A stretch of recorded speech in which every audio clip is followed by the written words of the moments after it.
একটি ছোট গ্রামে সুখী একটি পরিবার বাস করত। পরিবারে ছিল মা-বাবা, এক ছেলে ও এক মেয়ে।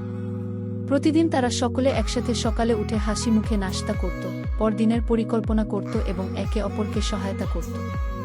ছেলে এবং মেয়ে স্কুলে গিয়ে তাদের শিক্ষক শিক্ষিকাদের কাছে পড়াশোনা করত, আর মা-বাবা তাদের কাজের ফাঁকে তাদেরকে সাপোর্ট করত।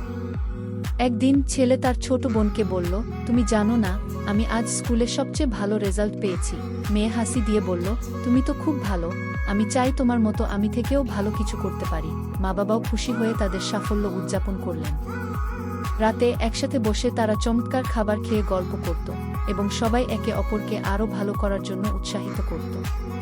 পরিবারের সবার মধ্যে ছিল ভালোবাসা, পরস্পরের প্রতি শ্রদ্ধা এবং একে অপরকে সঠিক পথে চালনা করার আকাঙ্ক্ষা। তারা জানত সুখী জীবন আসলেই একে অপরের সঙ্গেই কাটানো।